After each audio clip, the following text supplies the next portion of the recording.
O Senhor esteja convosco. Ele está no meio de nós. Proclamação do Evangelho de Jesus Cristo, segundo São Lucas. Glória a vós, Senhor.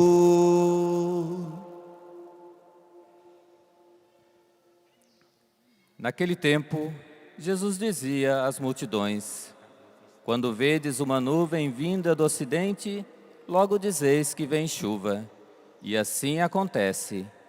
Quando sentis soprar o vento do sul, logo dizeis que vai fazer calor.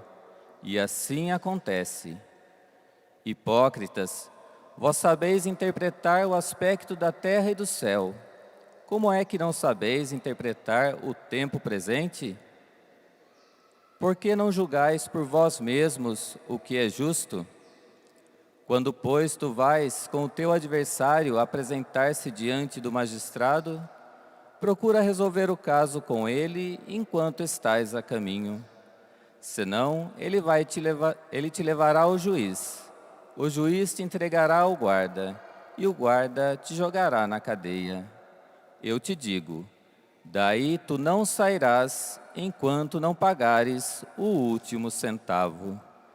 Palavra da salvação. Glória a vós, Senhor.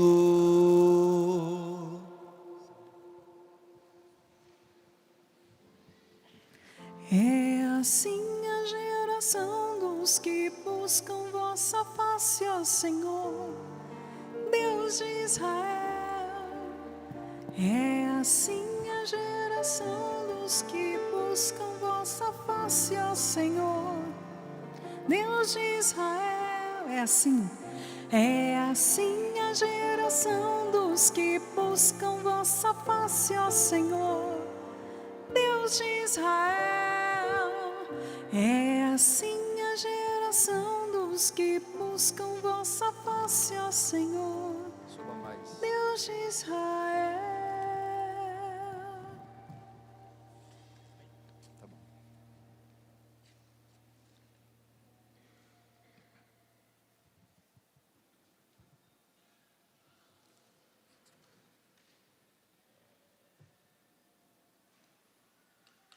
Como não sabeis interpretar o tempo presente? A interpretação dos acontecimentos na ótica da fé, segundo Deus, é o tema do Evangelho que nós acabamos de ouvir. Jesus formula esse argumento em forma de pergunta, dirigindo-se aos seus oponentes, a quem ele chama de hipócritas. Os oponentes de Jesus são os seus adversários, que durante sua vida pública se enquadram em 4 categorias: escribas, fariseus, doutores da lei e herodianos. Herodianos, os do partido de Herodes. Escribas, fariseus e doutores da lei.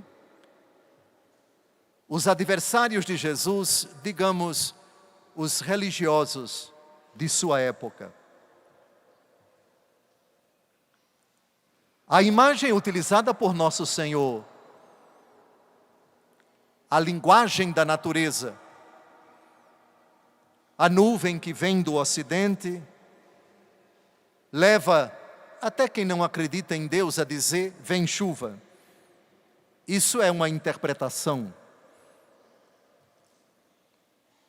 O vento do sul que sopra é indício de que vai fazer calor. É outra interpretação.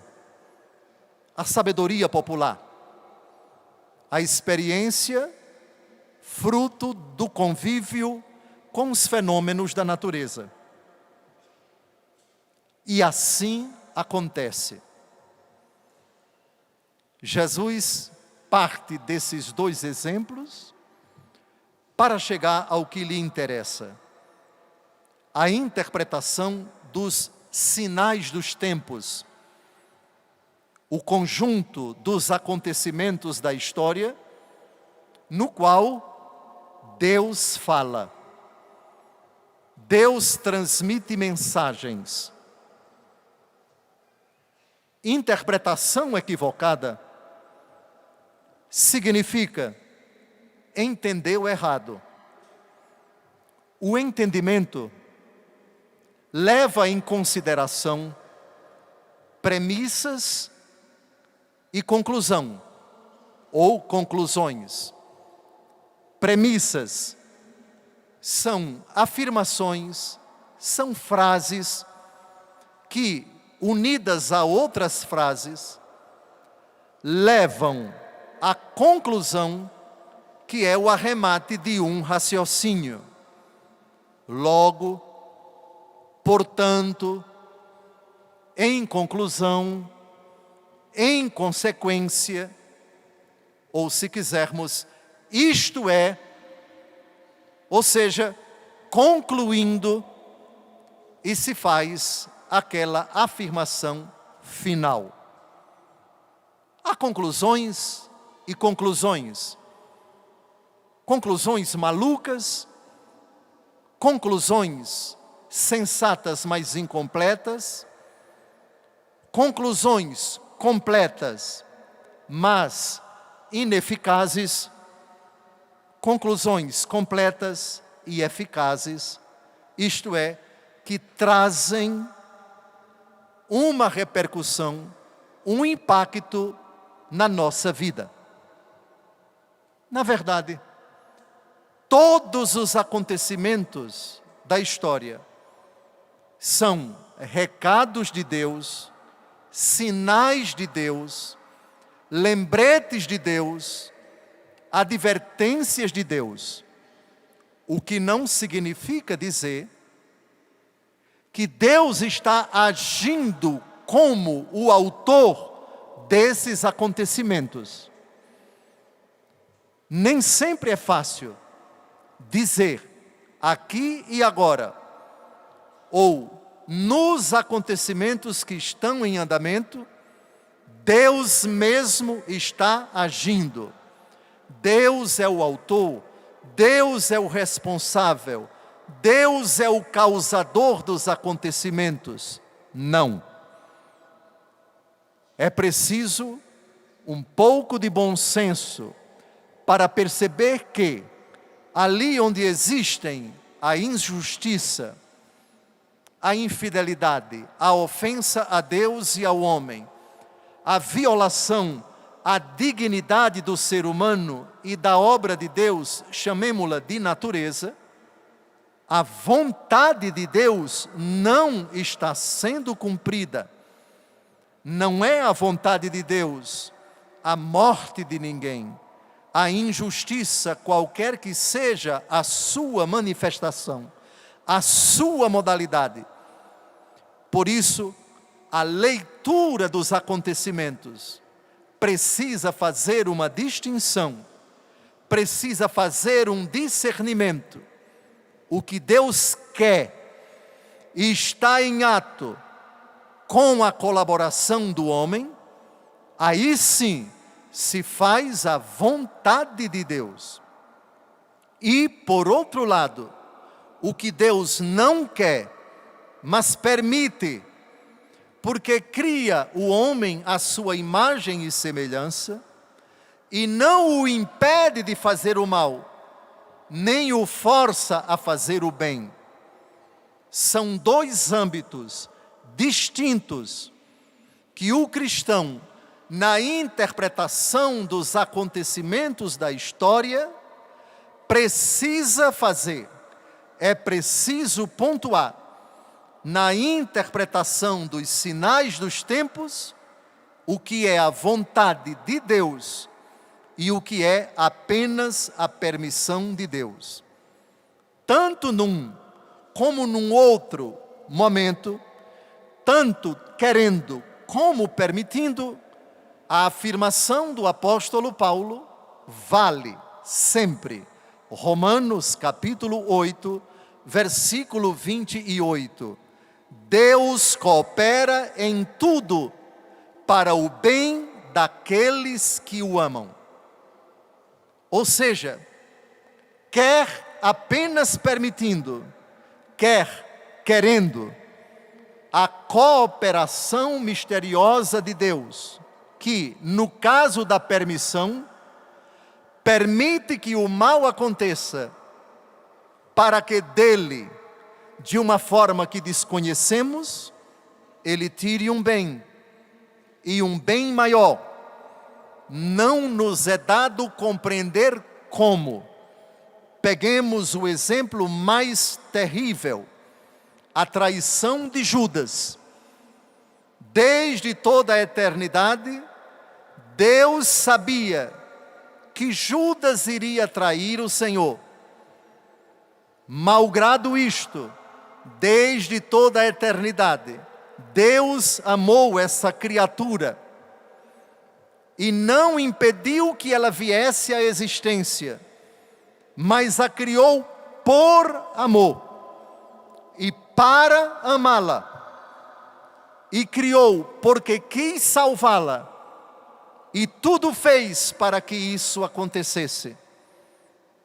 Todavia, mesmo sabendo do que Judas um dia iria fazer, com decisão livre, sem impedi-lo, fez Judas vir à existência, cercou-o de amor, foi chamado por Jesus, conviveu com ele, e no derradeiro instante, sem impedi-lo de fazê-lo, e sem forçá-lo a não fazê-lo, disse no capítulo 13 do Evangelho segundo João: o que tens a fazer, faze-o depressa.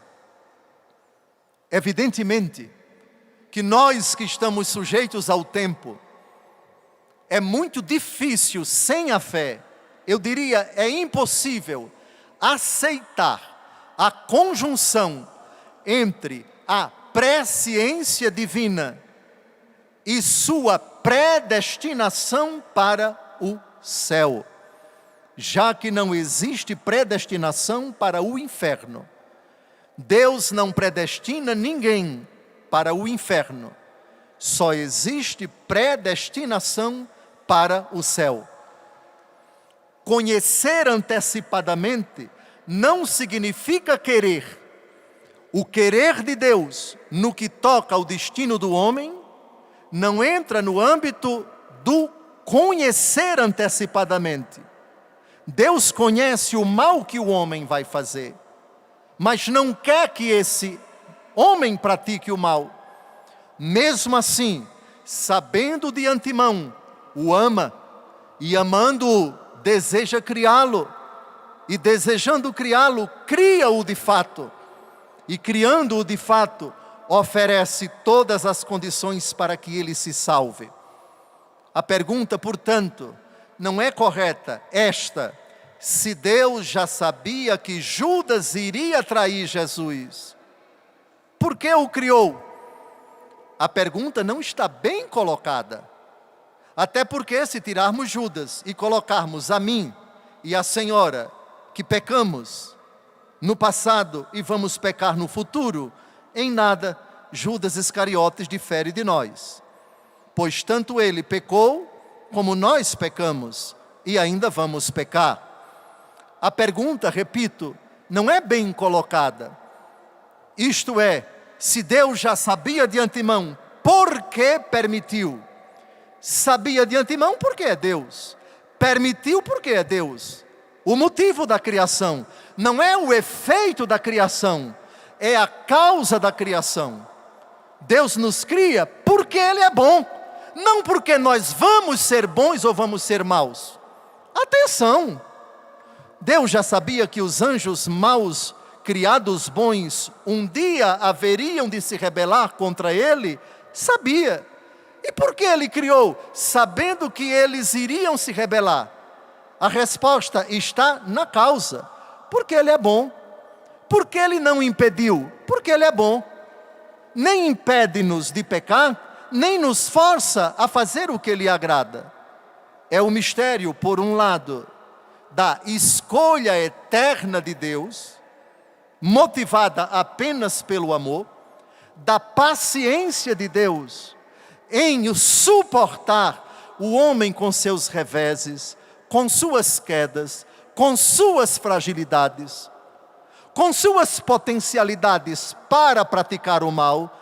Dá-me a parte da herança que me cabe, e suas potencialidades para o bem. Vou levantar-me, vou ao meu pai e direi: Pai, pequei contra o céu e contra ti. Desde toda a eternidade, Deus sabia que Judas iria trair Jesus? Sabia. E por que ele criou? Porque criou, cumulando Judas com a possibilidade que foi levada a efeito pelo ladrão crucificado: lembra-te de mim quando estiveres no teu reino.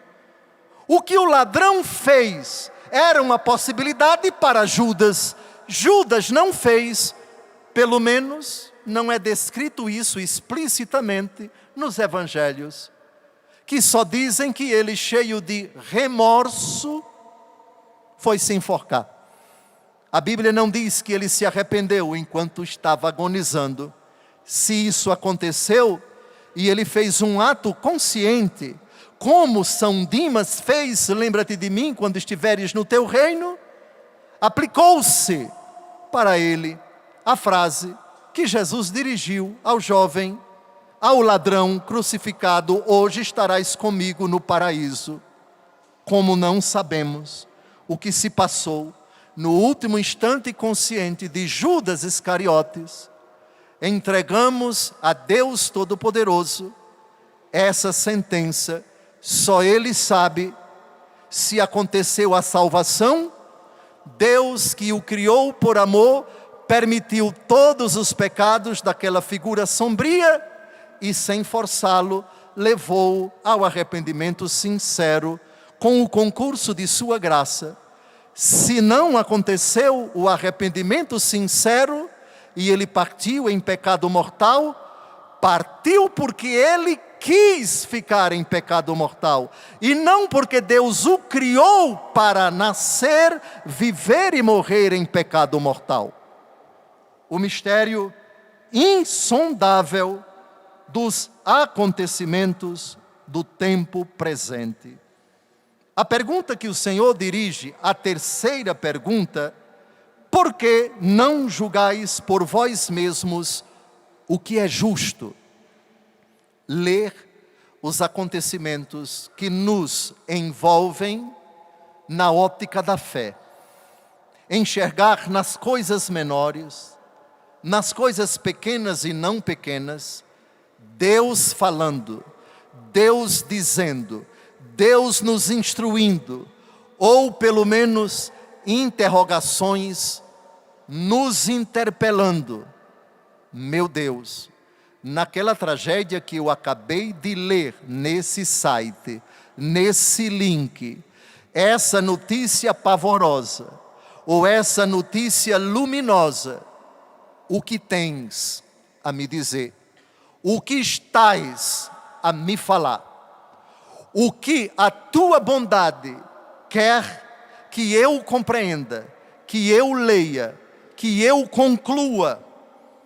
Por que não julgais por vós mesmos o que é justo? Há vários motivos que nos levam a não julgar na justa medida os sinais dos tempos. Deus falando, algumas vezes de forma bem clara, bem direta. Às vezes nós pensamos que falar de forma clara é dizer o nosso nome, sobrenome, CPF, identidade, IP do computador ou do celular. Aí sim, Deus está falando comigo. A coisa não é bem assim. É claro que Deus pode extraordinariamente, como fez com o apóstolo Paulo: Saulo, Saulo, por que me persegues? Jesus foi mais do que claro aqui, não foi? Saulo, Saulo, por que me persegues? Quem és, Jesus? Quem és, Senhor? Eu sou Jesus, aquele a quem estás a perseguir. É duro lutar contra o teu aguilhão. Extraordinariamente, o Senhor interpreta os acontecimentos para nós de forma tão explícita, tão clara. Já outras vezes, Ele nos fala, mas não com tanta clareza. Dou um exemplo. Uma pessoa que nutre ódio no seu coração contra alguém e não consegue perdoar aquela pessoa de jeito nenhum. Então o que acontece? Essa pessoa, Deus a coloca diante de um moribundo. Uma pessoa que está se ultimando. E essa pessoa que teme a Deus, diz com todas as letras para ele: fulano, chame um sacerdote, porque eu quero me confessar. Eu quero receber os últimos sacramentos. Eu tenho nutrido um sentimento perverso na minha vida e não quero morrer com esse sentimento. Eu preciso me reconciliar com Deus. Eu preciso perdoar uma pessoa e preciso receber o perdão de Deus no sacramento da reconciliação. Pergunto a vocês: Deus acabou ou não de mandar um recado para este homem que nutria o ódio no seu coração? Foram vários recados. Eu não quero morrer em pecado mortal. Eu não quero ir para o inferno em decorrência disso. Eu, como católico, quero me reconciliar com Deus no sacramento da penitência, que para mim é necessário. Existe forma mais clara de Jesus avisar para ele: eu mandei esse recado para você. Outro exemplo: a mãe cuja educação dada para os filhos, que são novos, que têm ainda a tenra idade, tem sido uma educação relaxada, mundana. Então ela começa a saber de notícias a respeito de, digamos, adolescentes na sua vizinhança. A filha de fulano, o filho de fulano, aquela enveredou pelo caminho das drogas porque não teve educação cristã, porque não teve base, porque não teve alicerce. Aquele jovem que começou a se desviar, por quê? Começou a enveredar por caminhos tortuosos, tenebrosos, porque não receberam nos primeiros anos de sua vida o suporte, o alicerce, a base dos princípios morais da Escritura.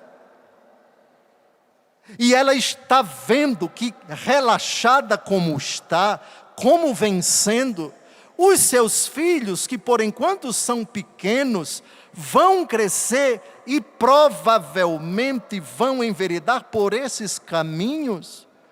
O Salmo que diz: se o Senhor não construir a nossa casa, em vão trabalharão os construtores.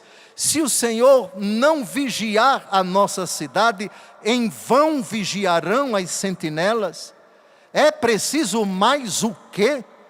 É preciso que quantas pedras caiam no telhado do vizinho ou da vizinha, para que você perceba que por enquanto o seu telhado está mais do que telhado de vidro, está telhado de papel. Um convite à mudança, à reconciliação, a uma guinada na sua vida, a um voltar-se para Deus, a uma conversão sincera. O que precisa ainda acontecer para que você, vendo a desgraça alheia, se precaveja, para que você veja também as maravilhas que Deus tem operado na vida daquele jovem prudente, sensato, bem educado, que vai galgando ao longo da vida conquistas, vitórias. E seus filhos ficando para trás, ou você mesmo ficando para trás, porque sem o alicerce, sem a base, sem o suporte, as conquistas se tornam difíceis, as vitórias se tornam cada vez mais remotas.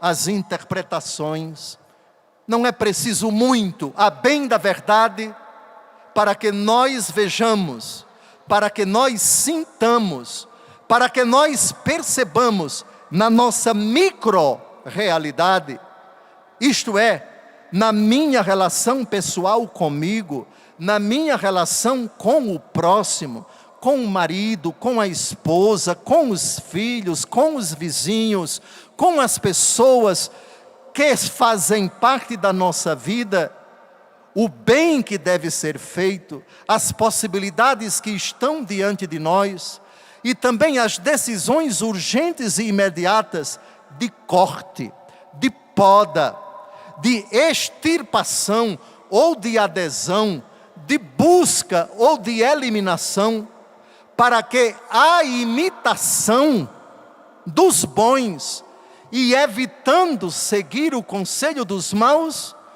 Deus se revele como o grande intérprete que nos ajuda a enxergar em cada instante de nossa vida, em cada clique no nosso celular, em cada acesso a um determinado site.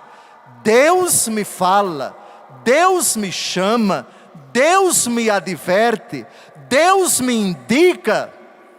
Por essa pregação desse bispo que não para de pregar, que não para de falar, também às vezes Deus fala, ainda que dê sono, ainda que o sotaque dele seja lá do fim das Alagoas. Atentos, para que nós não desperdicemos os recados de Deus, os sinais de Deus. O tempo é breve, urge que nós busquemos aquilo que o Senhor tem a nos dizer. Por favor, filhos queridos, é assim a geração dos que buscam vossa face. Ó Senhor, Deus de Israel, buscar a face do Senhor. A face do Senhor, ela está antes de tudo, no Santíssimo Sacramento, contemplando o Cristo Eucarístico. Mas não é a única face do Senhor. A face do Senhor precisa ser buscada naquilo que Jesus coloca no juízo final. Vejam, no capítulo 25 do Evangelho segundo Mateus. Ele dirá aos que estiverem à sua direita: vinde benditos do meu Pai, para o reino preparado para vós desde a criação do mundo. Por quê? Tive fome e me destes de comer. Tive sede e me destes de beber. Estive nu e me vestistes. Preso e me visitastes. Enfermo e fostes ver-me. Era peregrino e me acolhestes. Quando foi que te vimos com fome, com sede, nu, enfermo, preso ou peregrino? Todas as vezes que fizestes isto a um destes pequeninos, foi a mim que o fizestes. Vejam, apliquem agora a frase do salmo que acabamos de cantar. É assim a geração dos que buscam vossa face, ó Senhor, Deus de Israel. Isso quer dizer que a face do Cristo está naqueles por nós assistidos ou desassistidos. Tive fome e não me destes de comer, sede e não me destes de beber, preso e não me visitastes, enfermo e não fostes ver-me, nu e não me vestistes, peregrino e não me acolhestes. Celebramos hoje Santo Antônio de Santana Galvão, nosso santo brasileiro, aqui vizinho de Guaratinguetá, que fez da sua vida de religioso, filho de São Francisco, um seguimento a Cristo, buscando a face do Senhor nos indigentes que batiam a porta do seu convento na cidade de São Paulo. Isso para não citarmos tantos que já partiram e desfrutam da felicidade sem fim na glória, como Santa Dulce dos Pobres, como Santa Faustina, São Padre Pio e tantos outros, que interpretaram, segundo Deus, os acontecimentos de sua vida. Deus lhes falando, Deus lhes revelando, sou eu a lhe falar, a lhe advertir, a lhe instruir. Chegamos então ao Evangelho que nós acabamos de ouvir, na parte segunda, já que a primeira, até agora, foi modestamente explicada. Quando tu vais com o teu adversário apresentar-te diante do magistrado, procura resolver o caso com ele, enquanto estás a caminho. Senão, ele te levará ao juiz, o juiz te entregará ao guarda, o guarda te jogará na cadeia. Eu te digo, daí não sairás, enquanto não pagares o último centavo. Agora vem a interpretação da Bíblia, a interpretação dos acontecimentos da história com vocês. Com vocês. Lembrem-se que cada um tem uma chave de leitura para um acontecimento, de sorte que esse acontecimento, para aquela pessoa que tem o seu universo de problemas, de dificuldades, de dramas, de interrogações, de perplexidades, de anseios, esse acontecimento, Deus pode falar de uma forma para ela. Está claro? Já para outra pessoa, a chave de leitura é bem diferente. Porque Deus Todo-Poderoso tem N formas, múltiplas formas, de com um único acontecimento, dizer verdades completamente diferentes, aplicadas, apropriadas para cada pessoa. De sorte que, por exemplo, essa homilia vai ficar disponível na internet por toda a eternidade. Só Deus sabe qual a leitura que uma pessoa vai fazer dessa homilia daqui a 200 anos. E em que país, em que língua, e qual é o contexto que ela vai viver, e o que Deus vai dizer para ela por alguma frase dessa homilia daqui a 200 anos. O que é bem diferente do que Deus está dizendo agora, para uma pessoa que nos acompanha ao vivo nesse momento, num contexto bem diferente, em algum lugar do mundo. Como está dizendo para os sacerdotes concelebrantes aqui no altar, e como está falando para vocês, porque Ele é Deus, porque Ele diz e Ele mesmo interpreta, dizendo, a interpretação é clara. Você quer que eu diga mais o quê? E isso é particularmente grave quando Deus manda um recado há 2 meses atrás, 2 meses passados, um acontecimento que deixou uma pulga atrás da orelha, uma interrogação. 3 semanas depois, algo muito parecido. 2 dias atrás, outra coisa. Agora, outra coisa. A cadeia de acontecimentos, os sinais que Deus manda, são tantos, mas lhes garanto, pedindo ao Espírito Santo a graça de interpretar o tempo presente, essa graça vai ser dada. Peça, por favor, Mateus capítulo 7, versículos de 7 a 8. Pedi e recebereis, buscai e achareis, batei e a porta se vos abrirá. Porque todo aquele que pede, recebe, aquele que procura, acha, aquele que bate, a porta se lhe abre. Olha a sabedoria de Jesus em utilizar verbos transitivos diretos e não colocar nenhum objeto direto. Sabe por que Cristo Jesus não coloca objeto direto no verbo pedir? Porque você pode pedir uma coisa e Deus conclui: não é isso que é bom para você, por isso peça e eu vou dar, mas não necessariamente o que você está pedindo, mas que eu vou dar, vou. Peça com confiança, peça com humildade, peça com insistência, peça sem desanimar, peça de forma incondicional, apenas subordine seu pedido, sua vontade, seu desejo, a minha vontade que sou Deus, e eu vou lhe dar o dom da interpretação do tempo presente.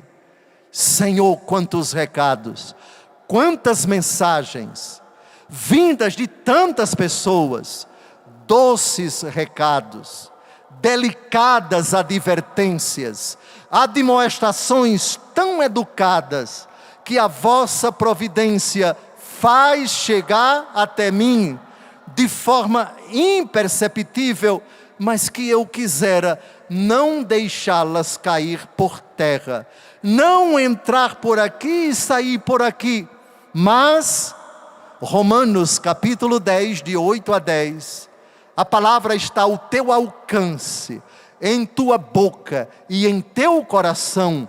Esta é a palavra da fé que nós pregamos. Se confessares com tua boca que Jesus é o Senhor, e creres de coração que Deus o ressuscitou dos mortos, serás salvo. Pois é crendo de coração que se obtém a justiça, e é confessando com palavras que se chega à salvação.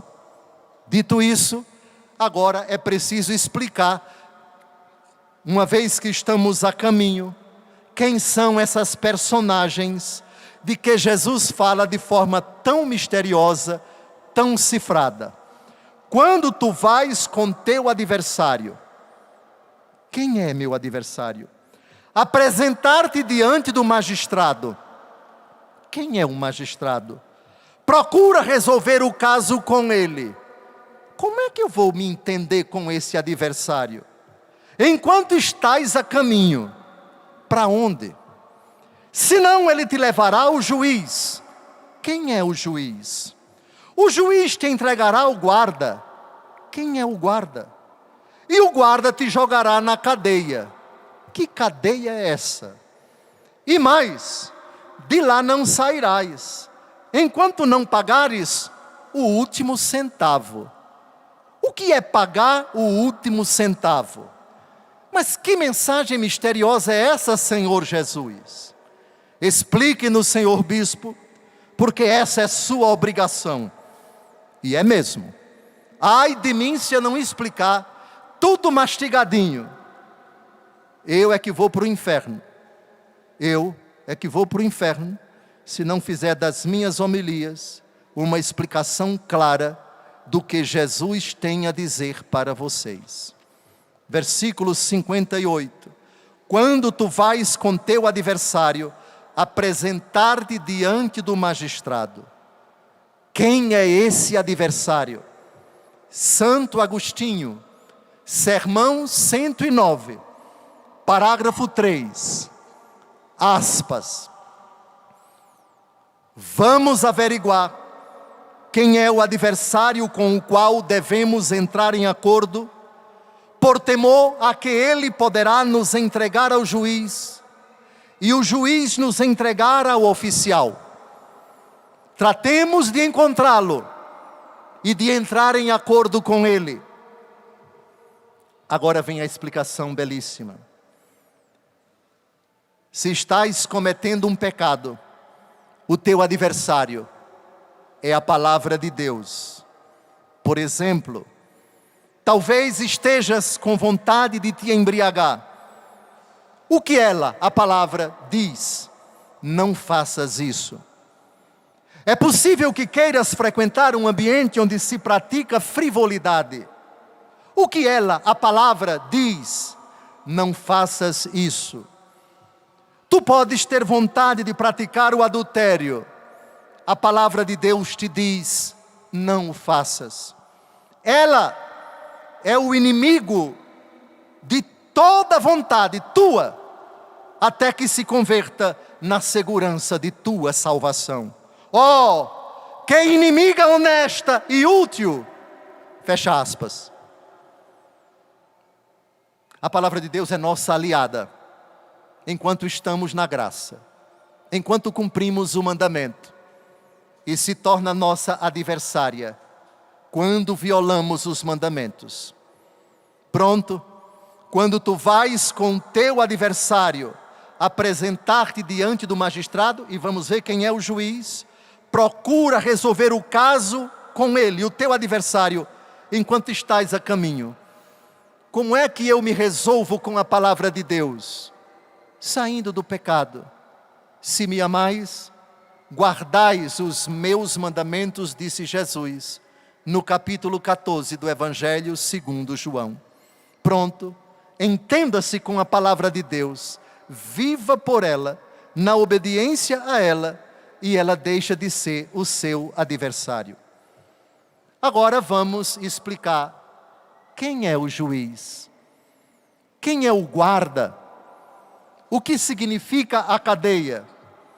De novo, Santo Agostinho, na sua famosa obra, O Sermão da Montanha, capítulo 1, parágrafo 29, aspas. Compreendo quem é o juiz aqui sugerido pelas palavras: o Pai a ninguém julga, mas confiou ao Filho todo o julgamento. João 5, 22. Também compreendo quem seja o oficial de justiça, o guarda, pelas palavras: e os anjos de Deus se puseram a servi-lo. Mateus 4, 11. Cremos realmente que será com os seus anjos que o Senhor virá a julgar os vivos e os mortos. Também reconheço como prisão as penas das trevas, que em outra passagem são denominadas trevas exteriores. Fecha aspas. Pronto, aqui está o juiz, para o qual haveremos de nos apresentar, diante de quem nos apresentaremos, segundo aos Coríntios 5, 10. Todos haveremos de prestar contas no tribunal de Cristo, para receber a recompensa dos nossos atos, o bem ou o mal que fizemos nesta terra. Aqui estão os guardas, os anjos, que vão separar os bons dos maus em duas categorias, no texto já citado do juízo final, Mateus 25, de 31 a 43. A cadeia, o fogo do inferno. Versículo 59, eu te digo, dali não sairás, enquanto não pagares o último centavo. O inferno é eterno ou não, na opinião de vocês? Nem respondam, porque sobre esse assunto não há opinião. Há a afirmação de Jesus. O inferno é fogo eterno. Com a palavra explicando, dali não sairás, enquanto não pagares o último centavo, Santo Agostinho, na sua obra O Sermão da Montanha, capítulo 1, parágrafo 30, aspas. Quanto ao último centavo que será preciso pagar, pode-se, sem absurdo, entender neste sentido: nada ficará impune. É assim que dizemos de algo exigido com todo rigor, que o seja até o fundo. Esse último centavo pode significar ainda os pecados terrenos. As palavras, até que pagues o último centavo, devem, pois, ser entendidas de modo correto, neste sentido, até que tenhas expiado os pecados da terra. Quanto à expressão, até que pagues, admiraria se não significasse a pena denominada eterna. Pois como se há de pagar uma dívida em lugar onde não há mais possibilidade nem de arrependimento, nem de mudança de vida? Com efeito, essa locução, até que pagues, poderá ser entendida aqui de tal modo, como nesta outra passagem: senta-te à minha direita, até que ponha os teus inimigos por escabelo de teus pés. Salmo 110, parágrafo 1º. É evidente que o Senhor não cessará de estar sentado à direita de Deus, ao lhe serem submetidos os inimigos. De modo idêntico, nestas outras palavras do apóstolo, é preciso que ele reine, até que eu tenha posto todos os teus inimigos debaixo de seus pés. Certamente, isso não quer dizer que ele cessará de reinar quando seus inimigos forem postos sob os seus pés.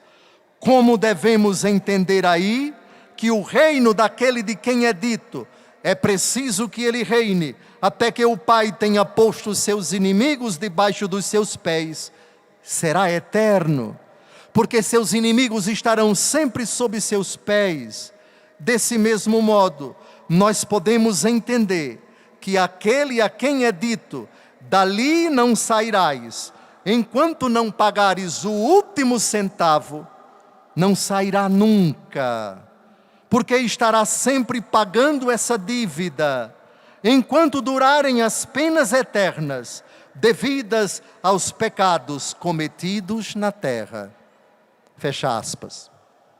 Aqui é preciso fazer uma distinção entre o último centavo, que jamais será quitado no inferno, do último centavo que será quitado no purgatório. Explico. Na parábola de Lázaro e do rico, Lázaro vem se encontrar no céu, no seio de Abraão, e o rico nos tormentos do inferno. De lá ele não sairá jamais, e Jesus deixou isso bem claro quando, por meio de Abraão, disse na parábola: entre nós e vocês existe um abismo, de sorte que quem está aí não pode passar para cá, e quem está aqui não pode passar para aí. Abismo. Morreu em pecado mortal, não se arrependerá jamais na outra vida.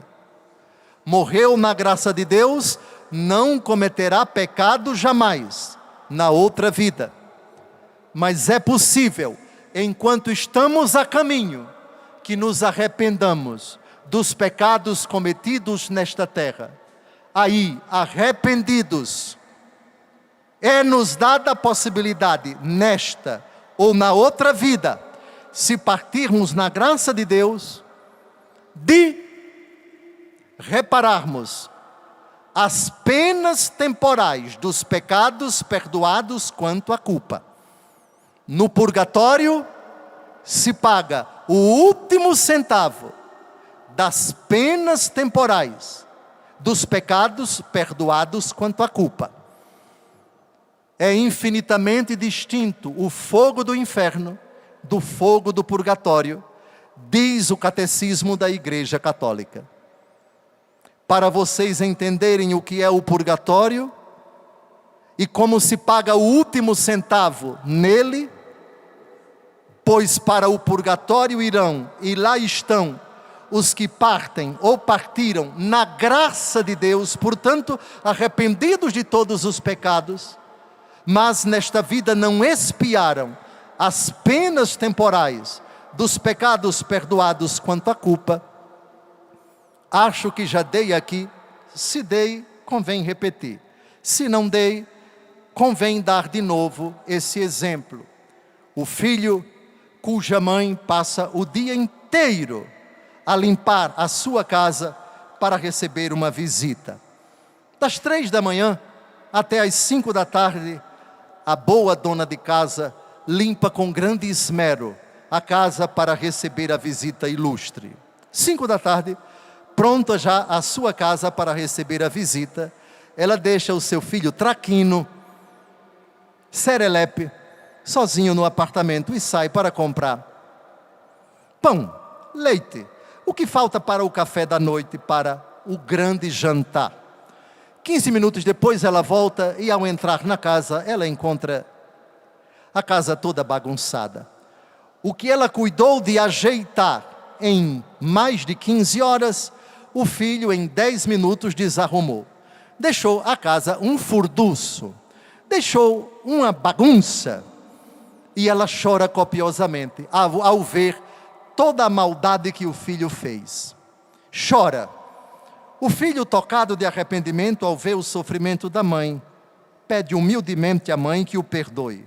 E é um pedido sincero, porque ela, criança, compreendeu que ela fez um mal, e o mal foi o sofrimento à mãe. Ao fazer o que ele fez, ele trouxe sofrimento à mãe. A mãe o ama profundamente e responde de forma imediata: perdoo você, meu filho, porque acredito no seu arrependimento. O filho feliz diz para a mãe: que maravilha, como a senhora é misericordiosa. Obrigado, mamãe.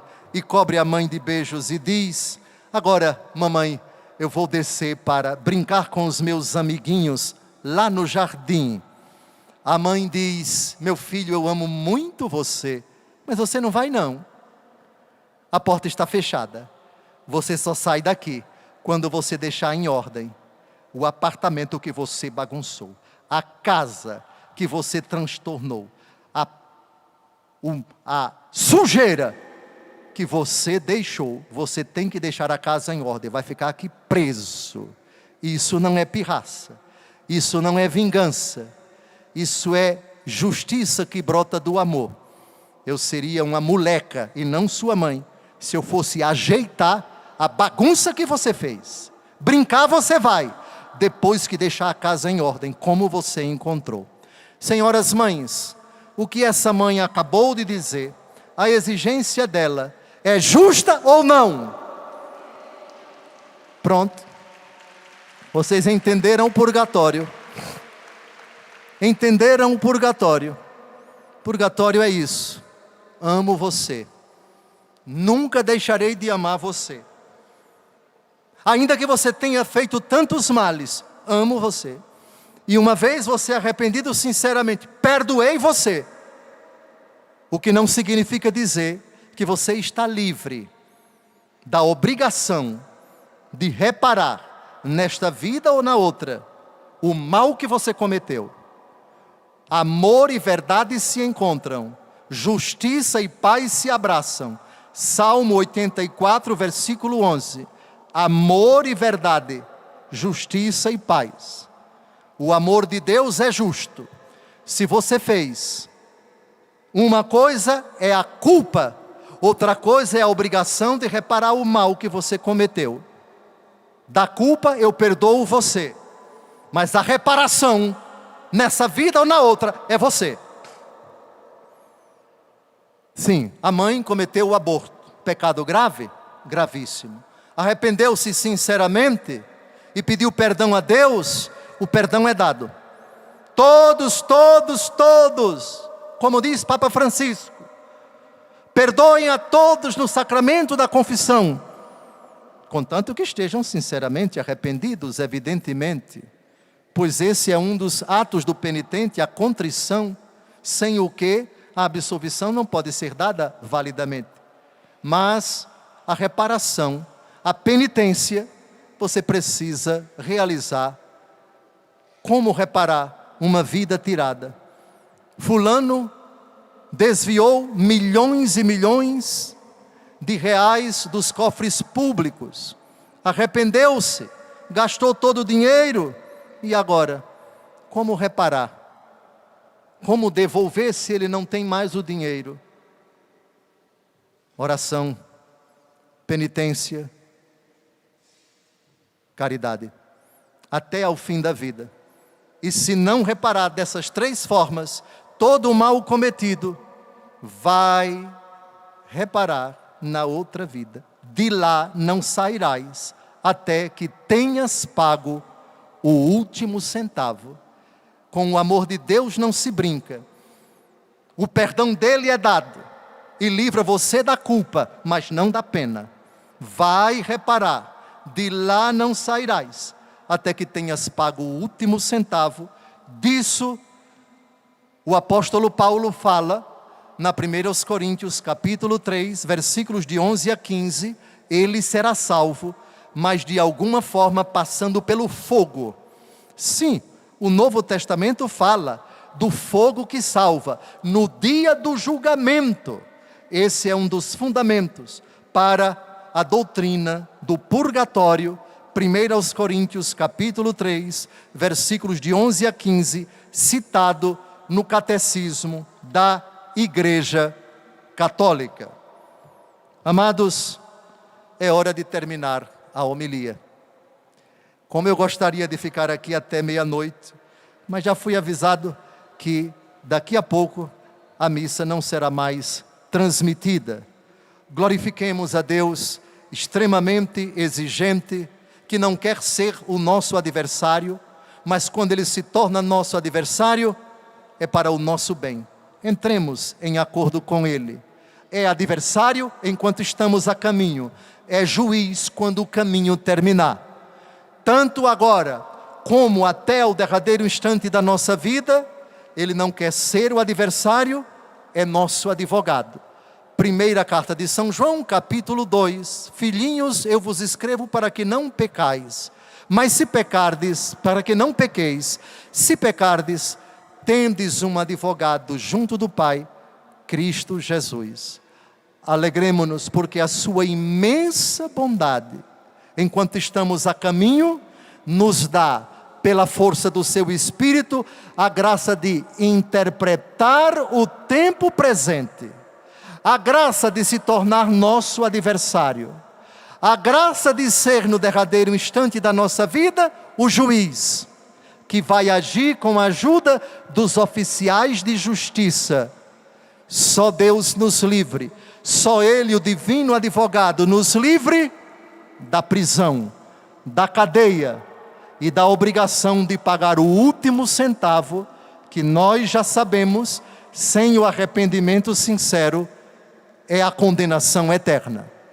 Louvado seja nosso Senhor Jesus Cristo.